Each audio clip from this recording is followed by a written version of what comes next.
পক্ষে আমাদের কারো পক্ষে এই টাকা দিয়ে নিঃশ্বাস নেওয়া সম্ভব ছিল সারা জীবন? সম্ভব না। সেই জন্য কি করতে হবে, আমরা যাতে নিঃশ্বাসটা নিতে পারি। আমরা সবাই বলছিলাম আগামী দিনের পরিবেশের কথা, আগামী দিনের বাংলাদেশ, আগামী দিনের পৃথিবী। আমরা যারা এখানে আছি, ওই যে সেলিম ভাইকে বলা হলো প্রবীণ, আমিও প্রবীণ, অন্য যারা অর্ধ প্রবীণ বা তরুণ, তারাই তো আসলে বাংলাদেশ। বিশেষ করে তোমরা যারা আমাদের সামনে বসে আছো, আজকের থেকে 50 বছর পরের বাংলাদেশ কিন্তু তোমাদের নেতৃত্বেই চলবে। তখন আমরা এখানে যারা আছি আমরা কেউ থাকবো না।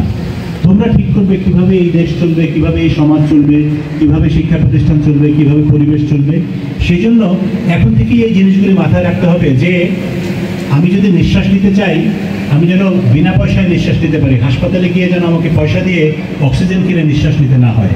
তাহলে নিঃশ্বাস নেবার জন্য, অক্সিজেন পাওয়ার জন্য কি করতে হবে? আমাকে গাছ লাগাতে হবে, গাছের যত্ন নিতে হবে। এবং এখন জ্যৈষ্ঠ মাস, তাই না? এই যে আমরা ওখানে একটু আগে দেখলাম যে লিচু ইত্যাদি প্রচুর পাওয়া যাচ্ছে। আজকাল সবার বাড়িতে আম হয়, মানে আম বাজার থেকে আমরা কিনে নিয়ে আসি।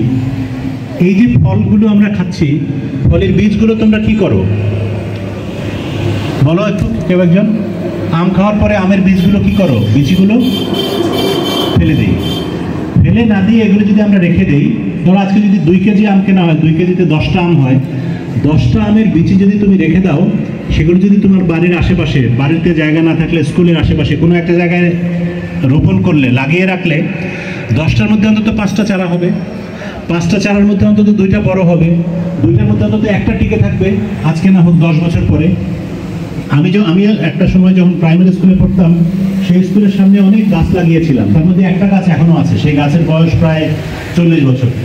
এখন আমি যখন ওই স্কুলে যাই, লোকজন, মানে ওখানকার নতুন ছেলেমেয়েরা সবাই জানে যে ওই গাছটা অমুক লাগিয়েছিল। আমার খুব ভালো লাগে। তো তোমরা যদি আজকের থেকে এরকম একটা আম গাছ, একটা কাঁঠাল গাছ, একটা লিচু গাছ কেউ লাগিয়ে রাখো, 100টা লাগালে একটা টিকবে। এবং এখন থেকে 20 বছর 30 বছর পরে তোমাদের পরবর্তী প্রজন্ম যখন তারা স্কুলে পড়বে, তারা বলবে যে আমার অমুক স্কুলের অমুক বড় ভাই বা অমুক বড় বোন বা আমার চাচা অমুক লাগিয়েছিল। এটাই আসলে পরিবেশকে রক্ষা করা।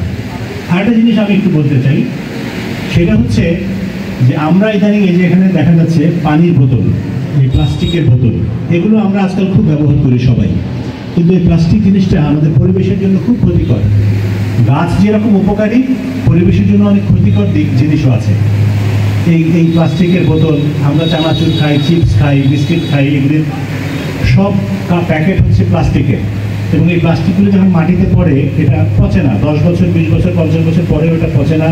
এটা মাটিকে নষ্ট করে, নদীকে নষ্ট করে, পানিকে নষ্ট করে। এই জন্য তোমরা চেষ্টা করবে যাতে তোমাদের হাতে কোনো রকম পরিবেশের ক্ষতি না হয়। তোমরা যদি কেউ একটা চিপস খাও, চানাচুর খাও, প্যাকেটটা এমন একটা জায়গায় ফেলবে যেটা মাটিতে যাবে না। ওখান থেকে কেউ একটা রিসাইকেল হবে বা কেউ একজন নিয়ে যাবে।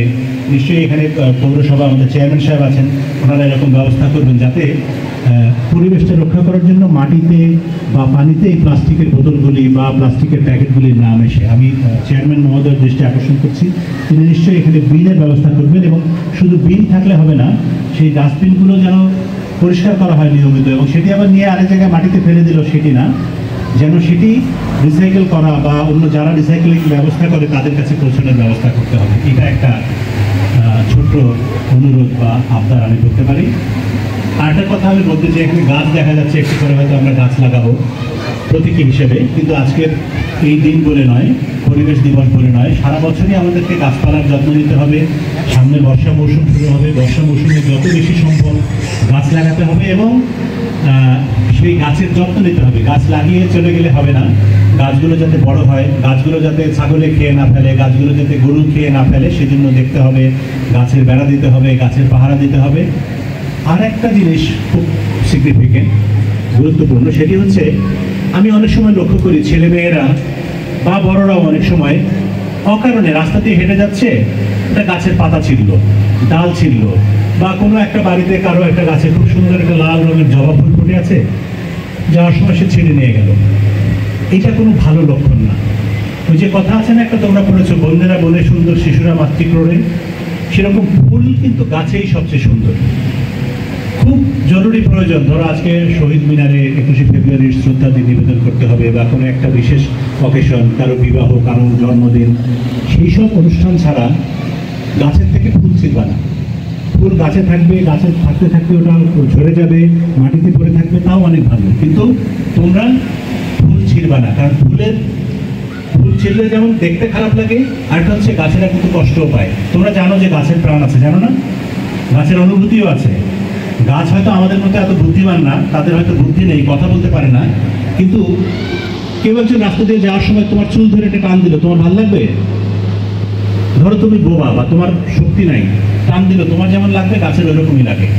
সেই জন্য খুব জরুরি দরকার না হলে গাছের পাতা, গাছের ফুল এগুলি ছাড়া যাবে না। যাই হোক, আমি অনেক কথা বললাম। মূল কথা হচ্ছে যে আমাদের চারপাশের মাটি, পানি, বাতাস, গাছপালা, তরুলতা এবং প্রাণী যারা আছে, আমাদের রাস্তার কুকুর বিড়াল থেকে শুরু করে বাড়ির প্রাণী, পোষা প্রাণী, অপোষা প্রাণী, সবাইকে নিয়েই কিন্তু আমাদের পরিবেশ।